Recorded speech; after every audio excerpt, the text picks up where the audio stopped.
Hello and welcome. This is Roofmonger. My friends, the Baiken Dam has burst and we got everything you could ever want, minus the character actually being out.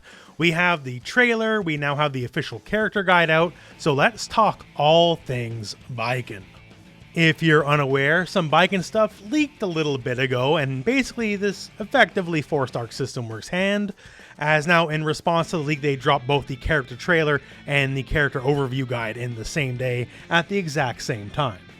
So I guess a little bit unfortunate for Arc System Works, but it's to your benefit because you get all the Baiken info you want faster. So first up here, her little catchy tagline, everyone gets one, is the Unfaltering Awakened Samurai. And the trailer showcases, and we'll go into some depth in a minute here, she does retain a fair bit of her classic moveset. And the trailer wants to let you know that Tatami's as silly as ever, as the mat both destroys the projectile and can still hit the enemy after the fact. And yeah, the art budget definitely got used up. As we have this here, I'm assuming this is her victory pose, and it looks completely and absolutely fantastic. One of the things about Baiken though is that although she has a fair bit of her classic moveset, there are definitely some core changes. Some of these are new, like you might notice that little tether there, and some things like this is her new counter. Her counter style has definitely changed, and the fact that she can just bust out a pistol and shoot you with it. Baiken is now a mix of the old and the new, so now that the trailer part is shown here, and she'll be out at the absolute end of January, let's talk about her moves as we now know them. So now on to her moveset. She still has the classic Tatami. She stomps the ground and the Tatami straw mat comes up and then falls down. If you do the grounded version, it does a soft pop-up from which you can combo after the fact. And the air version comes, falls down, is an active hitbox all the way. I'm assuming it's as great for controlling space as it's always been. Play lame, dropping Tatamis from the sky all day. Showcasing an option here for a little bit of Tatami pressure after a knockdown, instant air dash in, Tatami, they have to wake up into it, and attack, so don't mash. Kabari, this is where she sends out the Iron Claw, except it's a little different this time. The Slash and Heavy Slash versions are their own things.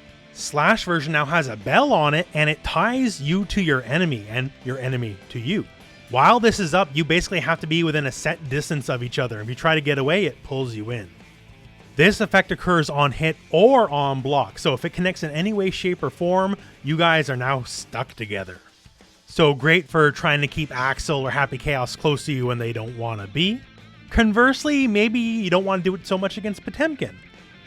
Here is showcase an excellent combo example. Multiple times here, the enemy should be blown away, but they're pulled back in, allowing you to do combos that otherwise would not be possible. So if you have the tether up, you can get a lot more inventive with your combo structure. They want this to be a core part of the character, so even a basic throw will also attach this tether. So effectively expect this to happen a lot. This will be a big part of our game plan. Heavy Slash Kabari is the usual claw you expect, so it can bring them in and you get a follow-up attack after the fact. You can also somewhat delay the follow-up attack if you so wish. You can also pass through the opponent with it, so it allows for cute little gimmicks like this. Baiken retains Yozansen. This is her move where she does a sword in the air specifically. Cannot do this on the ground. If it hits a grounded opponent, it now leaves them grounded, so you can combo after the fact. And you still retain the ability to do it low to the ground, making it an instant overhead, and you get all sorts of combos from it. Now here's where the big changes come. So Hiragi is her new counter. No longer does her counters work the way it did in Guilty Gear X2 series or the Exard series. Versus the multiple layers of depth both her versions of her counters had in those games, this is just a normal counter. You do the motion, you enter a counter stance, and if you get hit, you do the counter, and if not, then not. And if you counter correctly but from too far away, it just bounces the enemy off. Remains to be seen if you get maybe even a poke here. It does look like Baiken recovers first in this scenario, but I don't know if it's fast enough to be able to get a guaranteed poke in. This only works against strikes. One of the examples shown here is you definitely cannot do this against any kind of projectile. And gives no protections against throws either, only strikes. So she's definitely gained in that she's gotten new tools with the tether and all that kind of stuff and gives her a lot more opportunities, but her classic counter game has definitely been downgraded. Lots of old school Guilty Gear players always complained about how her counter system worked, and well, now it's more in line with a regular fighting game, I guess. I find that a bit disappointing personally, because I always am a big fan of defensive playstyles. At the very least, I hope it catches both highs and lows. The first of her supers here, and this is basically the old classic, the old standby, 3 big chops, and you're done for. Now, they also go out of the way to show this is indeed frame 1 full invincible, so it'll be a very valid reversal option as well. Her second and new super, she busts out the pistol and lets you have it. It's basically a big fireworks launcher. And yeah, you can see all the fireworks after the projectile hits. And yes, this move is also air okay, just so you know. So this gives her a decent ranged option. A decent also combo ender, because there's a lot of situations where her normal sword swing super may not be able to connect. This will always be able to reach basically. And you can also angle the air version downwards, so that's pretty handy.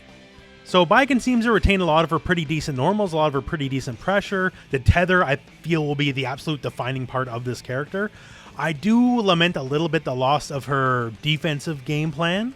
As, you know, a basic counter is fine. It's not bad. It's neat, I guess, but compared to the myriad of options she had before in the other games, it's definitely a little bit of a downgrade.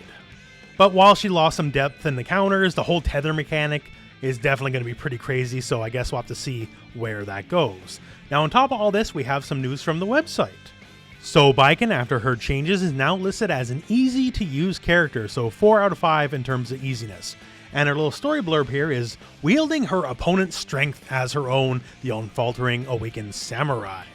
A swordsman of Japanese descent, she gets heated easily and is quick to start a fight. She's the type to jump into action before thinking things through.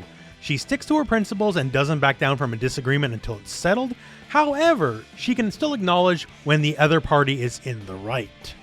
Her right arm has an attached concealed weapon as well as an artificial arm modified for offense. She has sworn to take revenge on that man after suffering a serious wound and losing her friends and her family in the Crusades. As for those story details, if you want to know more about Baiken's backstory and lore, I'll link the video that covers Baiken's backstory and lore at the end of this video, and also some of her gameplay properties, especially the defensive one that she lost. Well, you can see what that was all about. But otherwise, so January 31st if you do not have the Season Pass, January 28th if you do have the Season Pass, it is finally, and it feels like such a long ride, it is finally almost Baiken time. So when that time comes, friends, make sure to check the channel. I'll have combos, guides, information, everything you need about the character. And until that time comes, we're at the end of the video. So thank you very much for watching. Hope this video has found you well, and go out and play some Guilty Gear.